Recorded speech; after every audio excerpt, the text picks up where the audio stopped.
Welcome home, Raiders. Tonight, Overwatch League Week 1 is in the books. We will have the scores and a lot more to talk about there. Plus, HGC and Hearthstone World Championships are this weekend.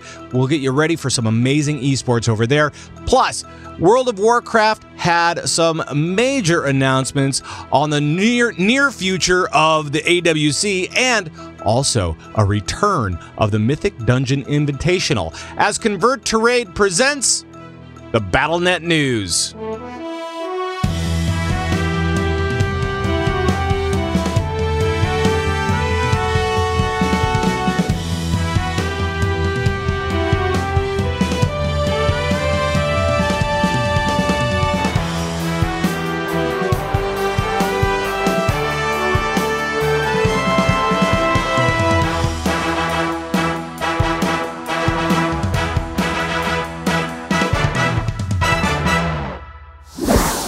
Hi, everybody. My name is Pat Crane. I am your host of this show, Battlenet Sports, the only esports show to not only make the E silent, but make it invisible as well.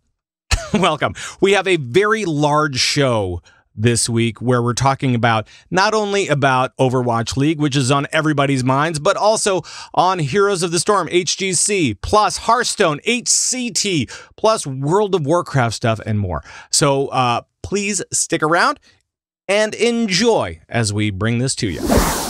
Let's talk Overwatch. Overwatch League had its first weekend this last weekend, and to help us sort it all out, let's bring in once again, Thist from Lagging Balls and Double Tap, otherwise known as dbltap.com. I should probably clarify that. And John Horseman from the Overwatch League Daily Podcast. Hello, guys. Hi. So let's talk about the production of Overwatch League. First and foremost, because I think that really stands out. Thist, what were your thoughts on the production of this last weekend? It was amazing, right? It was amazing. It was better than I expected.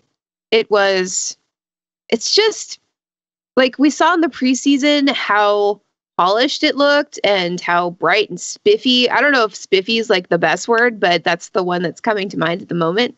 Not bad. It was spiffy, right? Like it was like all of the traditional sports broadcasts that I've ignored my entire life. Suddenly I want to watch this one, you know? Right. It's just, and they I think I said this last time, but they really do a great job of making a bunch of young men sitting behind monitors on stage look really cool. So I was glad. And I think my favorite part was just like them letting the audience bring in signs and like show them behind the casters. So if you're, not big into like analyzing the game and listening to it and stuff like that, you can enjoy all the memes that are going on behind everybody. Sure. Right on. Yeah, it's inclusive. Right on. John, how about you? Some of the highlights just on the broadcast itself. Anything for you? On the broadcast itself, I mean, there was I was watching close. Alchemister, who's the lead observer for Overwatch League, they had some troubles with the observer client on week 1, which was kind of weird. If you notice that they were unable to switch to another team on day 1, there was that, and they had some stuff. They had team objective times were swapped. Mm-hmm. So the colors were right, but they were just swapped. But besides that, I mean, it was flawless. One of my favorite parts was at least once every match, they did a full-fledged feature about a player or a team or whatever. And It was like a behind-the-scenes thing. It was really cool and really well done. The production lead, I forget his name, said that they're going to approach storytelling in Overwatch League like no other esport has done before. And I think this was a great way to start on that. Well, that's good. And I know that I've seen some of the job postings that they've had for not just for the arena, but also for Overwatch League in general. And with the influx of the league, you get to kind of see how they're attempting to build their teams. And the behind the scenes stuff, and especially for the storytelling part of Overwatch League, I saw that they were starting to build that stuff up, and I'm like, we could be in for something special here. So I'm looking forward to seeing a little bit more and figuring out exactly how they're planning on releasing stuff. It's really neat. Now let's get into the action of this last weekend.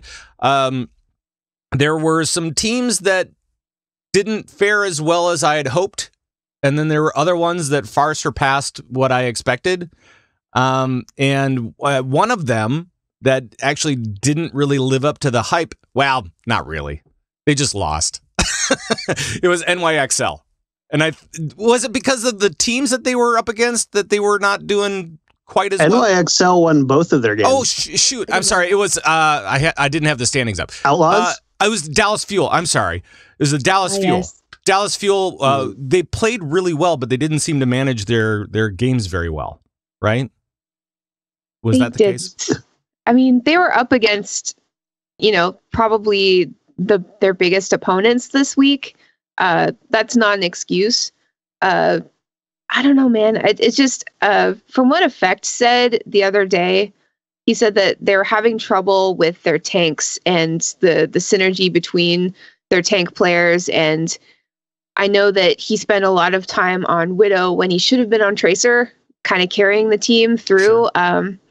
I don't know. It just seemed like your classic case of everybody hyping up a team and then it just sort of didn't go the way it had planned. And I know that the team was taking it really hard and feeling guilty about all this. But no, they definitely didn't have a great first week. But I don't know. They're just shaking it out. They'll be fine. Well, they'll get it. A lot of it is kind of like this first week. We don't necessarily know who the big matchups are going to be. You can kind of guess. I mean, and the ones that we see up at the top, the Valiant, the Spitfire, the Dynasty, the NYXL, now that I'm back on track, those guys were all pretty strong on paper, right?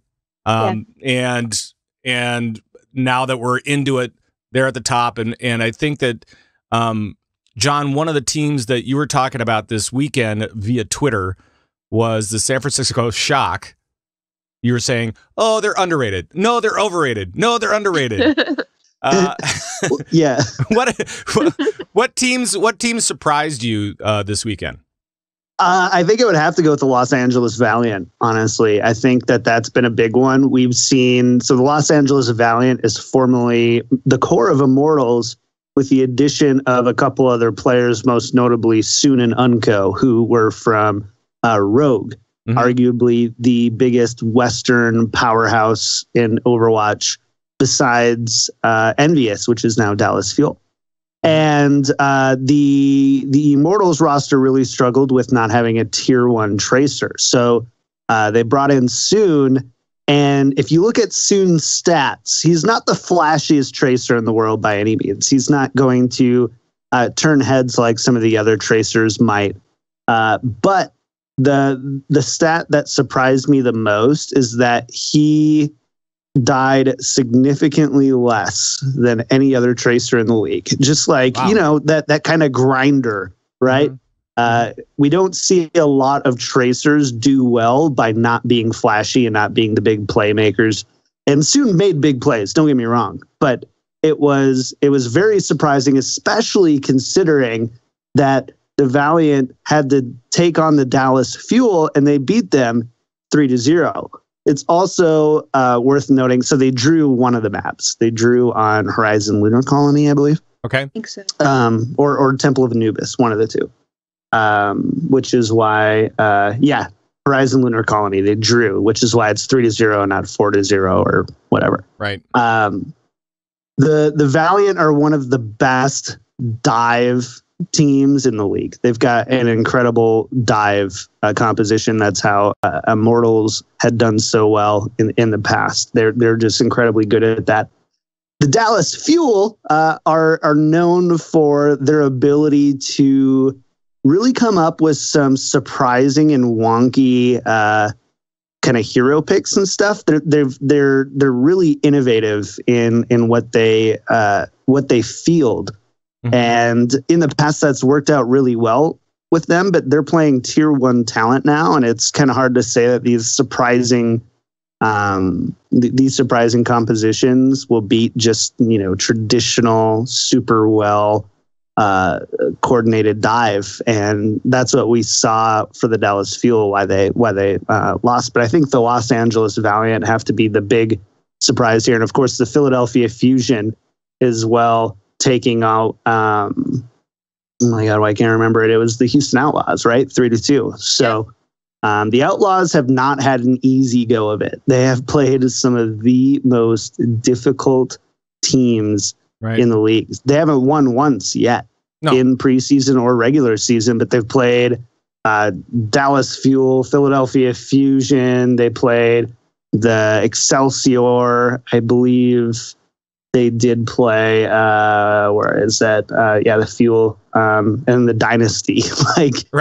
Probably four of the top 5 teams.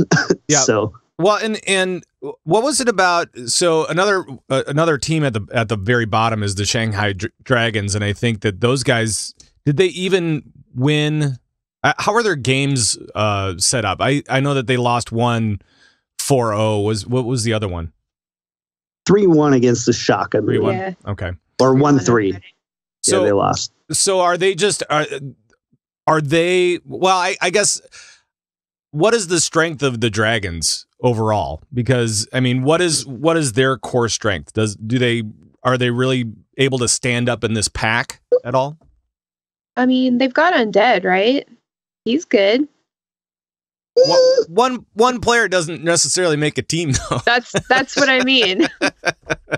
Honestly, for me, in the preseason, what we saw from the Shanghai Dragons was Dia play really well at hit scan, particularly McCree and Widowmaker. Mm-hmm. And we saw Undead with an okay performance. And a lot of people went, and I'm one of the people. I have an anonymous ranking on High Noon, the High Noon podcast thing. They did kind of a preview, and they asked me to put a thing. And I actually put the Dragons as 8th, and I was the highest person to put it on because I was really optimistic about the team. And then in the regular season, they switched the two. So all of a sudden they've got Dia playing the Projectile and Tracer, and they put Undead on the Widowmaker and the McCrees. And that it hasn't worked out very well for them. Obviously only winning 1 map out of 8 in the first week. But we did see, for me, the silver lining was seeing MG and Roshan. Sorry. Yeah. No. MG and not Roshan. Why can't I think of his name? Zushu?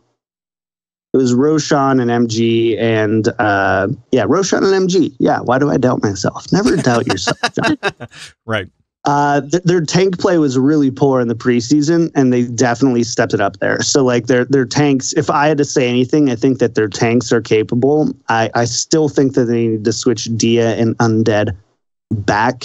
Not that Undead play, because Undead did play well, but I think if you compare preseason to now, you noticed how much more space Undead was able to make for Dia than Dia was able to make for Undead.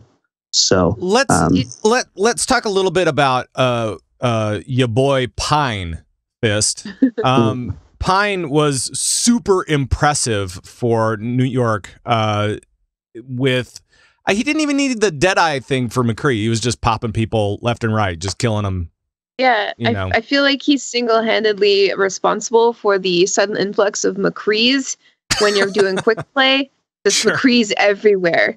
Like before this week, you'd go into a quick play, you wouldn't see a McCree. Right. Now I'm seeing McCree every place.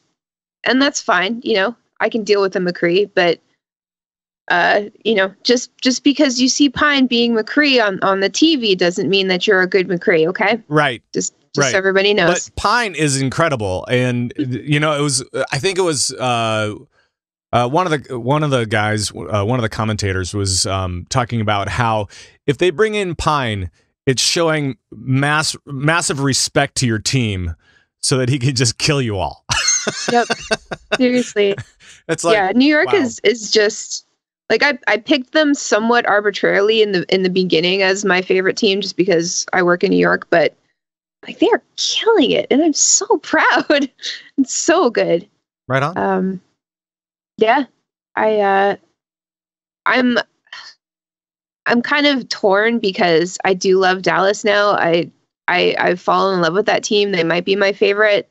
Sure. But, it was a hard week for them and a great week for New York. So maybe having two favorite teams isn't so bad until they finally play each other. Maybe not. And then, yeah, exactly. It's like now we're on to week 2. So what do we expect for week 2? Are there any big matchups that you guys are looking forward to? John, I'll start with you. Anything that really sticks out as being like the top match of the weekend or whatever? I am most excited to see the Excelsior versus the Valiant. Because I think that's going to tell us what the bottom of tier 1 looks like for Overwatch League. Mm-hmm. And then kind of subsequently from that, you've got the Valiant and the Spitfire. I really want to see the Valiant take on a team that is easily a top 1 or 2 team in the league. Those are my 2 big picks, with a special nod to the Spitfire versus the Fuel. I feel like the Fuel are going to come back from vengeance here. Oh, yeah. I think they came in a little bit cocky. They're one of the most emotional teams in Overwatch, and we've known that about them for a long time, but it hasn't affected them, pun intended, hasn't affected them quite like it has in the past because of the caliber of teams that they're playing now and consistently. And so they're having to go back to the drawing board, and I really want to see them come out and look good here in week 2. Right on. Fist, how about you? Any games that stick out for you? Same answers, but I'm like morbidly curious about the Shanghai Dragons versus Florida Mayhem. Who's last? Who's last? I'm kind of interested in seeing that. I know that sounds terrible, but I am very, very excited to see Excelsior go up against the Gladiators. I think that's going to be a cool match. I don't know what's going to happen. I think that the Gladiators are an incredible team, and I don't know. I have a feeling that they're going to come out of week 2 on top. I don't know why. I don't have any basis for truth in that, but I don't know. They're just playing really well. And also, I love to see Philadelphia because who saw that coming, right? Like they're great. I mean, I guess nobody saw that coming because they weren't in the preseason, but right. Just answer my question. I've said, and I think that the general idea with the Fusion is not if they were going to be good, but when. They're clearly individually talented. You've got Boombox on the Zenyatta, which you could probably say is one of, if not the best. Carpe and Shadowburn are an incredible DPS duo.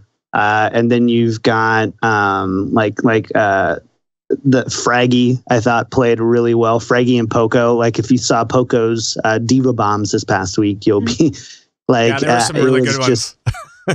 I don't know how he did it. Like I keep looking and you see, consistently 3 kills on a Diva Bomb. And like, that doesn't happen. Easy. Diva Bomb is normally just a zoning ult to get off the payload type thing. Not a, hey, 3 of you die while you're contesting the payload. It doesn't happen that often. And so we saw some great individual play, but I think what we saw, we ended up seeing them play a little bit more well-rounded team in the Spitfire, is that they've got a long ways to go as far as their teamwork and synergy goes before they're in that top tier team. I put them as 6 for my season 1. That's so reasonable. I think 6. Well, so and that was I think they're quite good. That was another thing that was very apparent for some of the teams. Like they just didn't quite have the synergy yet, and you could tell that they were working okay individually, but maybe not necessarily as a team. And so I'm kind of looking forward to seeing how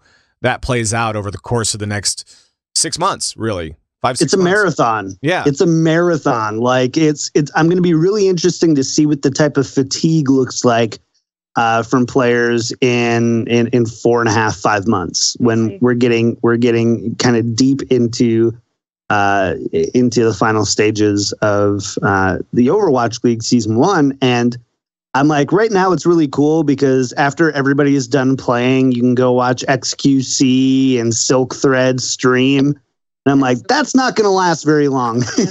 No. Like, it's the fatigue is going to be real, and it's going to become a much more mental game than it even is right now. Absolutely. And I'm actually worried about that, because it seems like whenever a team loses, some of the players will take to social media and apologize for losing. And it's like, they don't know enough that they don't have to feel guilty for losing. Like, they're the talent, like they're up against the best. It's okay. And I'm worried that, like, these are all young men who are having billions of dollars thrown at them and billionaires staring at them, and, all of this pressure and all of this fame and this huge job that is going to be grueling. And it is a marathon, like you said, and it is physically exhausting. And these kids I call them kids, but these young men are they're up against the biggest pressure of their lives. And when they step off the stage, they are streaming, and they're just, I'm just worried. I'm worried. Like, well, do you think that, is that going to make them like lash out at each other? Is that going to make them, because we've seen like some of the players act up before Overwatch League started, and hopefully they've reined that in. But like, this whole year is going to be a learning year for everybody, right? And so I think that you're going to see these guys, even though they may have played professionally in other video games or even Overwatch for a while now, I don't think that anybody's been subjected to necessarily a season approach, this long of a season approach anyway. And so we'll see exactly the toil that it takes on them on mentally and maybe even physically. I don't know.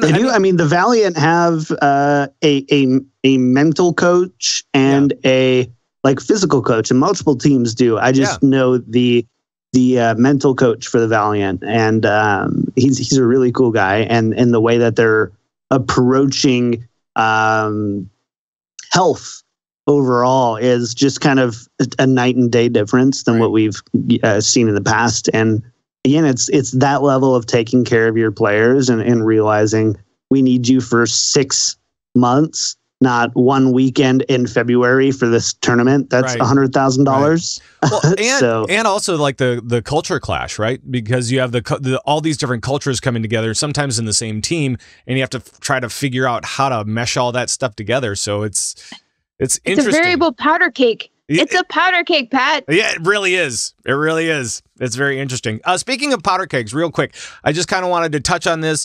And Fist, I know that you wrote something on this because last week on Twitter and social media, we saw kind of an explosion of people talking about what would you? It was diversity in gaming, essentially. Yes. And Overwatch is a big game as far as diversity goes. They try to include all the different kinds of people into their game, but they can't necessarily. That hasn't happened yet for the league. Can you kind of talk a little bit about what you wrote about? Absolutely. Okay. I got to write an opinion piece about the diversity controversy that popped up this week, and kind of lame because this week has been so much fun with Overwatch League and so exciting. And, when things that are awesome happen, there's inevitably people who try to tear it down. And I don't think that, people had any ill will or anything like that. But people noticed that all of the Overwatch League pro players are male. Mm-hmm. And that angered people, wondering where all the female players were. And they're pointing fingers at Blizzard. They're getting angry at the gaming industry itself. They're getting angry at everybody in charge of the rosters at the teams. And I think it all started on Media Day. The question was brought up, why aren't there any female players? What about this female player? What about that female player? And some of the answers were kind of, I think I called them flimsy. Just like, we don't have co-ed housing. There's a language barrier. This girl wasn't right for the team. It wasn't a good fit, et cetera, et cetera. But the thing is, this is the first season in Overwatch League, and they needed the best to go against the best. And uh, thousands of people were turned away and not viable for thousands of reasons, not because somebody is a girl and somebody is a boy. It's just these people who all happen to be male are the best fit for their respective teams with their, respective rosters and synergy and, what teams they were in the past. And there's just so many reasons why these men are here and no women are. But the thing is, like, I think it's cool that people are getting upset about this because it means that more people are paying attention to Overwatch League, and that's what Overwatch League is trying to do. It's trying to normalize esports in North America. And when we do that, when we normalize it and legitimize it, that's when all of these opportunities for females and female pro players to come in and make that the norm as well. But in order to do that, we need the best, and we have the best. There are no females included. So I think everybody just needs to relax and wait and support Overwatch League and support all the opportunities. And if you want to see female pro players in the future, in the near future, support them, share them, support their content, watch their streams, tell people about them, let the gaming industry know that you love them, share their stuff around, and celebrate all the women who already work in the industry, not to mention all of the women who are working in the Overwatch League right now. I know some of them. They're incredible. And they tell me that, all of the players are respectful. Everybody working there has become like a little family, and they're really enjoying themselves and they're having a great time. So there's nothing to be upset about. And Sure. if you want to see women in the Overwatch League, support women. Yeah. That's all you have to do. Right on. And just wait. Right on.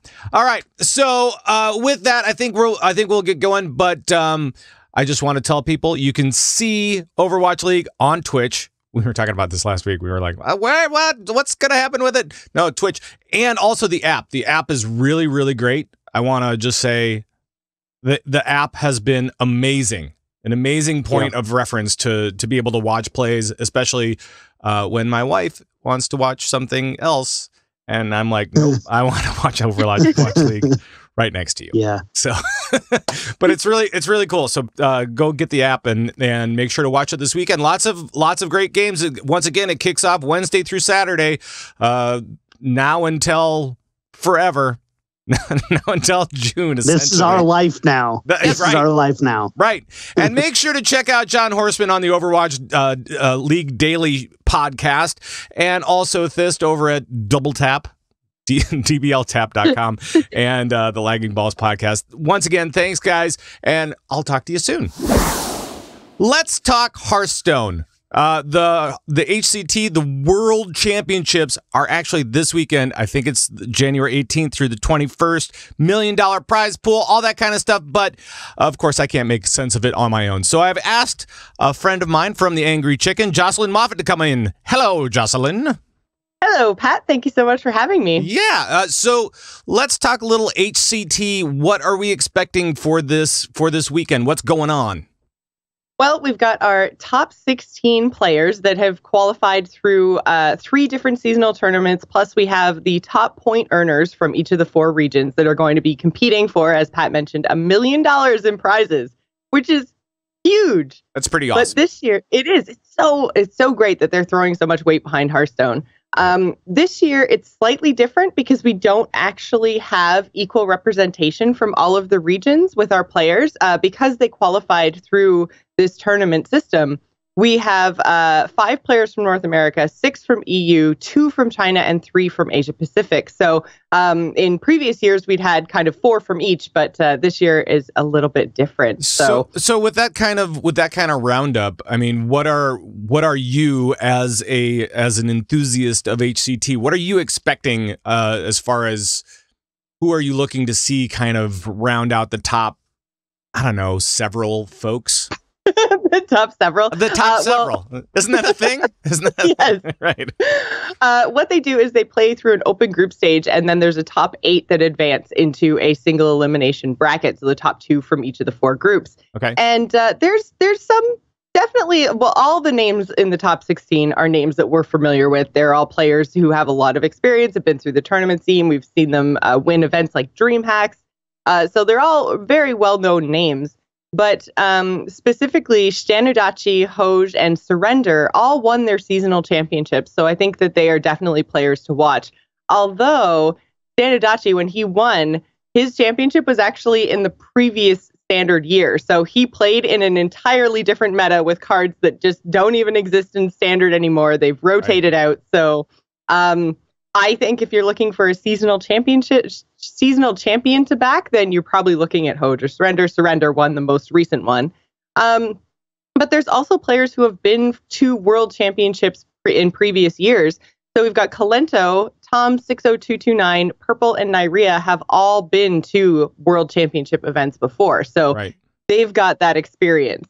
Gotcha. I am expecting Purple. Purple is my pick because Hearthstone does this really cool thing where you can actually go in and choose a champion and then you win packs if they do well. Sure. And you said purple. Purple's my champion. You didn't go with the other color, orange, that is also in the tourney, right? So you know the funny thing, they're actually best friends. Well, they should be. Purple They're and awesome. Are best friends. They're awesome.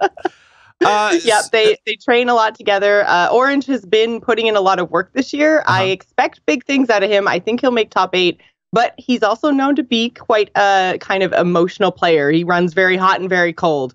Okay. So he's one of those that are kind of on the bubble that I hope he does well. He's been preparing, I think, more than anyone else that I've seen, just in terms of things that he's been putting out on Twitter, interviews, everything else. So the preparation that Orange and his practice partner Purple have put in, it's significant. But I think Purple's a little bit more level-headed, and he's a little bit more experienced. I just think that's so funny. All right, so they've published what decks these players are bringing to the tournament. What are we seeing as far as the meta goes, and are we seeing certain hero types being played more than others? I'm sure that that's the case, right? Oh, absolutely. So we've got no one at all bringing Shaman or Warrior. So we have no representation. Why is that? Why is that? What's going on with that? Both of those classes are a little bit weaker in the current meta right now. It's actually a really big change for Warrior. We've seen Warrior be represented in World Championships pretty much since the game started, either in a control variant or more recently in a aggressive pirate variant. Okay. So even though the pirate deck is still good, it's not as good as some of the other classes right now. So it is interesting to see that nobody at all is bringing Warrior. And we actually only have one Hunter, which is an aggressive face hunter list that's being brought by Orange. So he's at least thinking outside the box with his decks a little bit. But so for Shaman, Warrior, and Hunter, very, very underrepresented, if not represented at all. So then on the flip side of that, are there decks that are overrepresented, especially some of the new meta, I'm guessing, right? Yes, absolutely. Every single player in the top 16 is bringing a priest deck. Okay. There's actually the most variation within those decks of any class. There's 4 different variants of priests that are going to be at HCT this weekend. So there is the Highlander, Dragon, and Spiteful Dragon priest variants. So all 16 players are bringing a priest. Druid and Warlock are next most popular, with 15 of the 16 people bringing those decks. So and a little bit of variation in there. We've got kind of half aggro Druid, half Jade. If you're looking at Warlocks, you've kind of got about a half cube, half control. You got to have the cube. Come on. You got to have the cube. Yep. That's it. I love that deck. It's super fun, but very broken, which is kind of why you don't see Shamans and Warriors, because other classes like Priests and Warlocks are doing really broken things right now.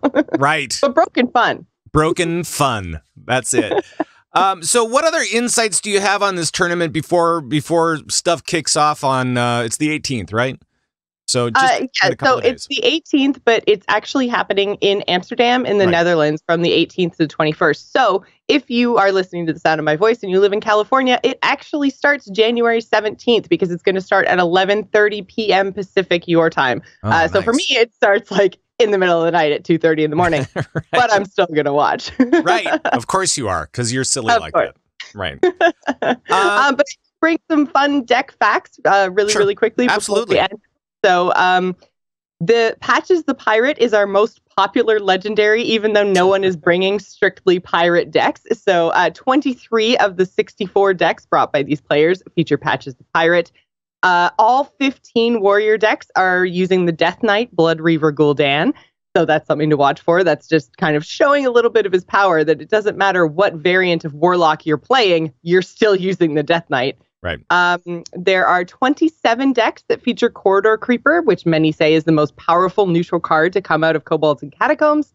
And finally, to combat Patches, 18 decks are running the most popular rare, which is Galaka Crawler. Ooh, nice. Very nice. Anything else before we get in there and start watching watching all the different matches happen in a couple of days? Anything else? I think that's okay. Pretty much it. That's all I've got. So awesome. Well, enjoy the Hearthstone. Thank you so much, Jocelyn. Appreciate your insights. And for you guys watching, it starts. Well, if you're on West Coast time, it starts the 17th. But if not, for everybody else, the 18th through the 21st. Thanks again, Jocelyn Moffat from The Angry Chicken. Thanks for having me, Pat. Mm-hmm. One of the other esports that's actually kicking off this week. There are so many esports that are happening and so many esports that are being talked about this week. It is a crazy week. But one of the other esports, let us not forget about HGC. And to talk all things HGC, I brought in Jules Scott from Torn Think Tank, Convert to Raid, and also from Nerf This podcast. And Jules, let's talk HGC. What do you think? What are the teams that we're looking at for this long season ahead? This long season, we're gonna focus mostly on NA because that's my specialty. Okay. So there was a power ranking report that came out from a variety of different media professionals who do blogging, analytics for different games. They had a bunch of polls that they did.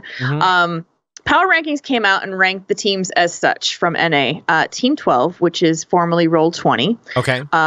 Tempo Storm. Team Freedom. We've got Gale Force Esports at number 4. Okay. Heroes Hearth Esports at 5. Space Station Gaming at 6. Old Gods 7th. And LFM Esports at 8th place. Okay. So that's, if you don't know who any of these teams are, that's fine. We'll run just a quick thing through who I think is actually going to be up there and who will not. Sure. Because there's been a lot of changes. And this is like, if you are new to Heroes Esports, this is a really good time to kind of jump in and get used to who is what and where. The season starts on Friday. So this is going to be a good time for you to really get your feet wet in watching some competitive esports. They ranked Team 12 at the top, which is really surprising to me. My first pick for rankings would actually be Tempo Storm, and I'll tell you why. Tempo Storm is made up now of some of the best players in the league and some of the most technically skilled and knowledgeable players in the league. And these guys, like all of them, have had high-level competitive experience, like competing at the top levels with Korea, with EU. Tempo Storm has now players Glarong, Caterpillar, Psalm, Fan, and June. And if you haven't heard of any of these names, the names you really do need to pay attention to are Glarong and Fan. Watch these guys when they play. You're not going to be disappointed. They're incredible. Okay. Go and check out their streams too, because they do stream on Twitch quite often. Awesome. Yeah. So the analysts are saying Team 12, formerly Roll20 Esports, is going to be up at the top. I don't think they'll be number 1 because they still need to prove themselves. They had a pretty poor showing when they were invited to go to the China Gold League competition back in December. They had a lot of roster changes, of course, going on there. But they do have one of the strongest tanks in the league. That is Justing. If you want to see some really incredible tank play, he's one of the best Diablos you'll ever see. Go check out Team 12. So let's see. My pick for sure is going to be Tempo Storm, but then they're saying that Team Freedom and Gale Force Esports are going to be at the top of the rankings. So let me just ask you a question, because we talked about roster apocalypse before the beginning of the year, and I just want to know, how much did that throw off NA teams from, I mean, was it a total switch around for NA teams, gosh, just yeah. in general? Yeah. Okay. I mean, nobody's the same. And Sure. it is, so we're all kind of coming into this analysis as saying, who do we think are going to be the strongest rosters in terms of synergy? Yeah. The saddest part about this, though, as an NA fan, is that you're dealing with a lot of previous dramas and other people playing together. They're like, so Gale Force is a really good example. It's got a really good roster, but Fury was brought into the team and he was previously removed from the team 2016. And there was all kinds of drama that came around that. And now he is still playing with that team. Right. One of the best, again, one of the best tank players in the world. But, you know, there's like history that happens. There's a lot of ego that comes into the fact that you got removed because they didn't like the fact that you had a girlfriend, which is why he was removed from that team. Oh, boy. Wow. Yeah. Back in the old days when stuff like that was the biggest thing in the world. I don't know. So Gale Force Esports is a team that you got to check out if you want to watch the rankings, because they're going to be a wild card to me. Okay. Very talented players, but they've got a lot of egos. Right. And that's the problem. That's the real problem. I think this could either make this team amazing or it's going to tank them. So Gale Force Esports. But if you are new and you have never seen this before and you want one of those sleeper teams to really throw your support behind, I would totally suggest you watch the new team in the league, Heroes Hearth Esports. Because these guys they came into the division through the Crucible. They ran all the way up through the open division, won their spot. And it's made up of 3 former HGC players that lost their spots, formed an open division team, and fought their way back in. Wow. That's cool. Yeah. So out of the 5, 3 of them are veterans, and they're very good veterans. So Heroes Hearth Esports, I recommend Crowan as a really good streamer to watch as well if you want to see some good assassin play. He's part of Heroes Hearth Esports. I'm going to be watching them as like my second favorite. Okay. So gotcha. So now we start this weekend with all the HGC goodness. And are there any particular matchups specifically for this week's play, for this very first week of play, that you are going to be looking out for? I'm taking a quick scan at what's being played on this week. I mean, Tempo Storm versus Heroes Hearth Esports on Saturday, which is 6 p.m. Central. So that, you know, whatever, take your time zone. Adjust for yourself. Yep. Adjust accordingly. That should be a really good matchup. I'd also take a look at Sunday's matchup on the this is the 21st at 4:00 Central. Gale Force versus Team Freedom. Okay. This is definitely going to be an interesting matchup. The thing about the way the schedule works is that not all the teams are going to be getting 2 matchups in a weekend. Okay. It's just there's 2 games every day, Friday, Saturday, and Sunday. So sometimes they only play once, sometimes they play twice. The standings are going to take a while to really see who's going to be kind of forming at the top, starting to drift to the bottom. So we'll see. But those are 2 matches that I would say definitely watch this weekend if you get some time. Cool. Anything else that we need to know before we start watching the live streams and the VODs? Yes, this is going to be played on the Blaze patch. Blaze. Yes, the Blaze is out. He's the Firebat, but he is not active in game for tournament, but he will be active. I think it's next week. But Hanzo is available to be played, so we've got this. Gotcha. Cool. As my video kind of stalled out a little bit, I don't know what was going on. Anywho, all right. Thank you very much, Jules Scott. And if you wanna catch Jules on various programs, you can check her out on Torn Think Tank, her podcast, Convert to Raid from time to time. You'll drop on by, and this one, of course, and also Nerf This. So thanks again, Jules, and we will talk to you soon, I'm sure. See you guys. This last week, we actually had a special announcement for World of Warcraft fans everywhere, talking about the Mythic Dungeon Invitational and the Arena World Championship. And Fist, you're back to talk a little bit about World of Warcraft eSports, which is so cool that they're redoing the MDI and they're making the AWC even better this year, right? All of my prayers have been answered, Pat. Yeah.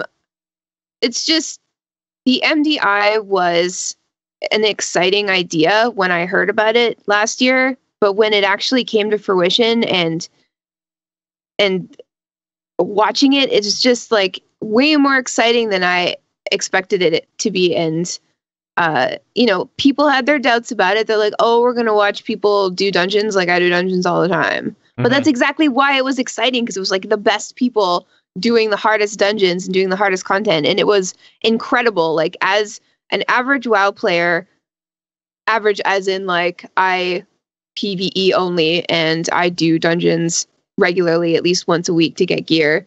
I mean, that's how I'm categorizing an average WoW player. But anyway, Sure. as your average WoW player, it was like watching the Olympics, you know? Mhm. It's just like, yeah, I can bobsled, but I'm not the best bobslayer in the world, or sledder, or Bob whatever Slayer. I like Bob Slayer. Bobslayer? Bobslayer. Just You can tell everybody's- that I don't know anything about actual Everybody's sports. slaying Bobs now. All right. Continue with your thoughts. Sorry to interrupt. So it's fine. But yeah, it was just, it's okay. You know, when you pug a dungeon Mhm. and let's say you're a DPS and you get a tank Mhm. and he is an amazing tank, and you're like, thank you, WoW gods, for this amazing tank. Like, he's doing all the mechanics right. He's waiting for the healer to be at full mana. He's pulling all these mobs and just like letting the DPS do their thing. And you want to friend request him immediately. Like, you want this person in your life. You want to like go to their house and kiss their face, you know? Mhm. It's like that, but on a massive scale. It's like you're watching all of these like perfect people that you wish you could pug into just do their thing and use all of these like interesting strategies and like avoid things, and like it was just really, really entertaining. And on top of that, the broadcast was fantastic, and all of the casters were hilarious, and it was the best to see them sort of like find their niche, you know, like they sort of like devolved from like professional casters to, I'm just going to see how many puns I can make. And then Right. there was like the pun tip jar, and it's just like, how can I make all of this really awkward? And you could tell that like the chemistry between them was just like building into this weird, irreverent, like totally Blizzard thing that just like endeared the whole MDI to everybody. And it became the Mythic Dungeon Punvitational.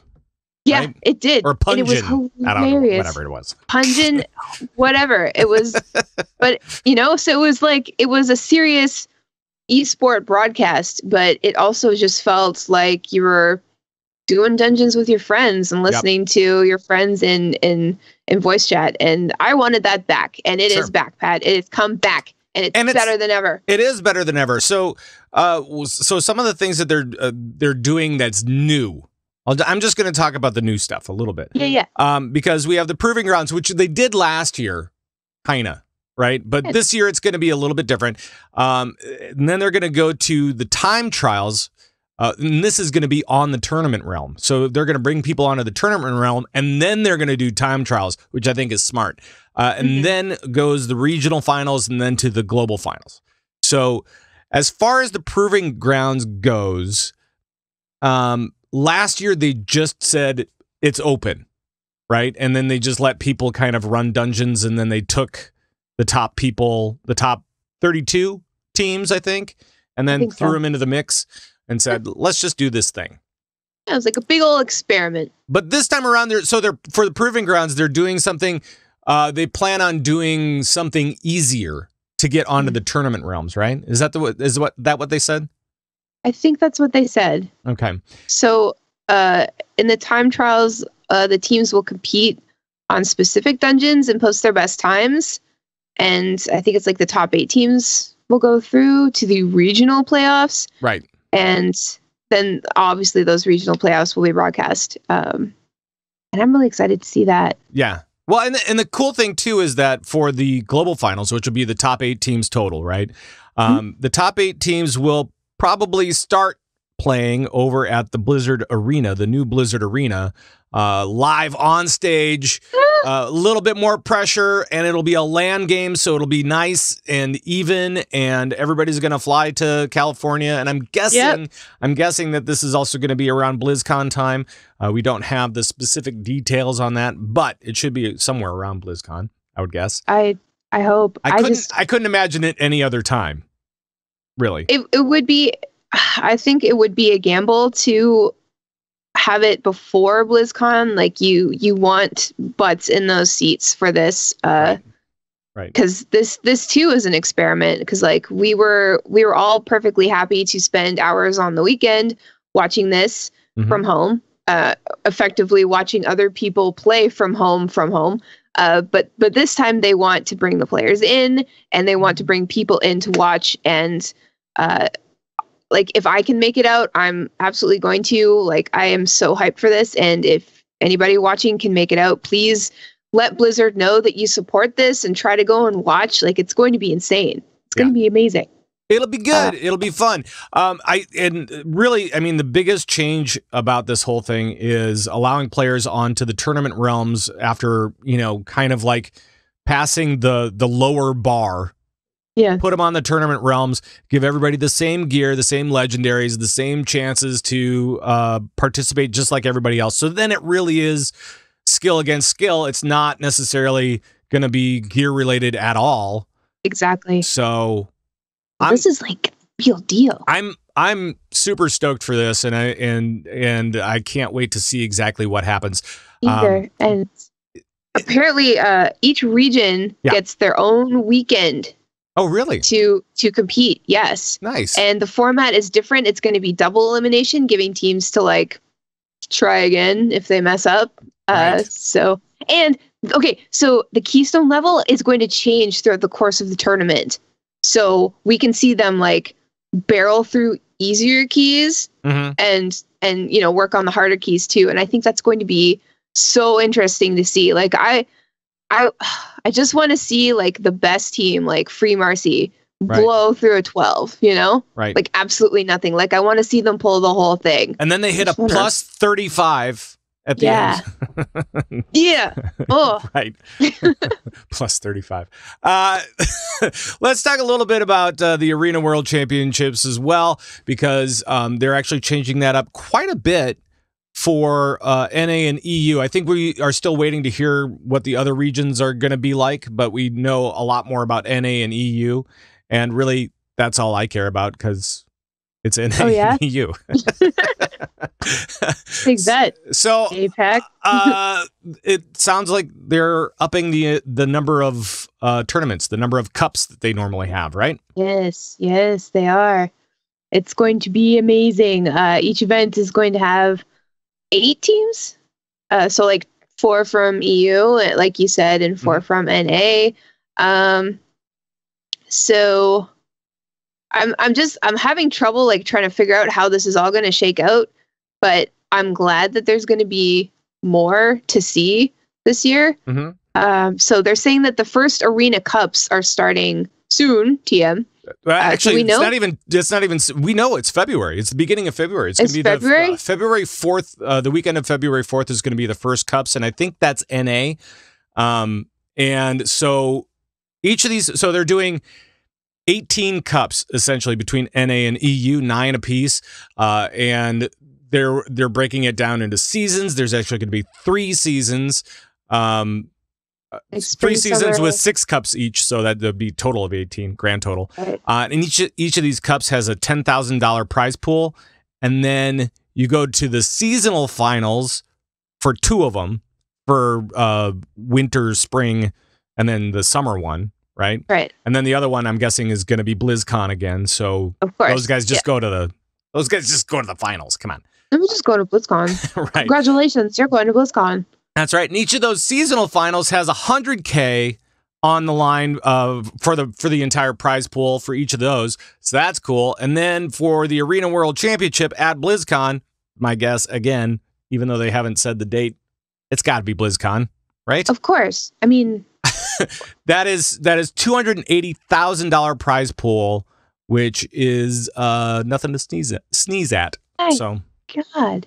I know. So it just like with the update the other day. Yeah.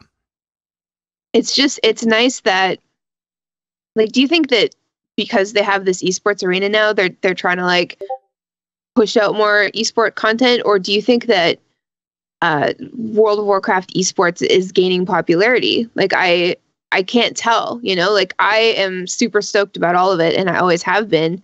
Sure. This expansion more so than anything, but right.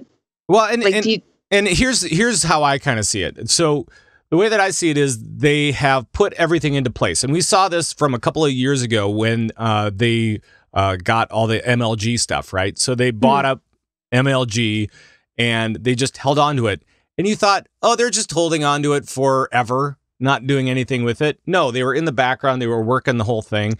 They came up with Blizzard Arena. They built the sucker, and now that they have it, they want to put it to good use, right? So, right. And especially with Overwatch, which is arguably the best new esport to come out. It is. I mean, since LoL, really, it was competing with E-League this last weekend. Overwatch League was so, and doing a fairly fine job at it as well. So with Overwatch League, they really want to make sure that they're using that arena to its fullest. And as the year goes on, especially as we get to BlizzCon, why not use that arena, and why not pump it up as far as all the different esports go? Exactly, it's their arena. This is the reason why I started this Battlenet sports show, actually. Yeah. Overwatch League is like the beginning of all of the esports for Blizzard. Yep. So it makes sense. I mean, apart from all that StarCraft stuff. Well, I mean, they had all this stuff before. This is like the new age of Blizzard like esports. North American Blizzard esports. Right. And amping up. Once again, that's all I care about because that's where all my stuff is. Exactly. So. Like, we have things in North America, like houses and friends and family, lives, things like that. Yeah, all that kind of good stuff. Yeah. Arguably, yeah.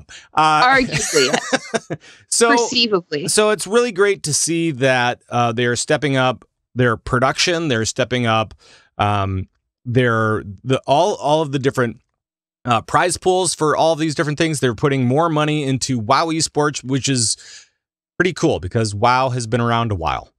Exactly, and when they put more money into things, that means that they believe in it. Yeah. And that's good for me as a fan because I know that it's going to be around at least another year. And that's what was so nerve-wracking about the MDI last year, because it really did seem like an experiment. And I guess that it went really well. And I'm really, really glad about that. Well, it turned out well for somebody, and that would be us. Those guys that really like it. So that's the important thing. So we have those two things, those two big announcements from World of Warcraft last week. Can't wait to see what ends up happening with Arena World Championship, which I've always called it like the fastest chess game you'll ever watch. I mean, like, because it's like so many things happening, and yet it feels very slow in a way, Totally. It's a lot of people have trouble following the arena fights, right? And I get that. I can suggest that if you're not a PvP person, it's probably going to be really difficult for you to get into it, just because it is so difficult. But honestly, just start going into your random BGs. Don't go right into skirmishes yet. But start off with some BGs, just get to know like some of the spells look like and stuff like that. I'm not asking you to try to like top the charts on all these BGs and stuff like that. But honestly, the more you just go in and, just help out your team and do some basic mechanics, you will get to know like what a stun looks like, what certain spells look like. Just observe other people fighting each other, really, and observe the people that are, currently poning you down. And then but also take advantage of the PvP brawls that are every other week. Right. Those are fun to do. If nothing else, they're weird sometimes. They're just like in weird little blips. They're kind of quirky, they're kind of fun. But just do a little bit of that, and you'll be surprised how illuminating it can be when you watch Arena, because Sure. then you're like, oh, that spell, like, you know, the spell that makes the fiery dragon come out of the top. That's gonna do some stuff. I know that thing. That's gonna That do thing's some good. stuff. Yeah, that Great- thing's gonna do stuff. Great words. So I think we should probably wrap it up after those strong words.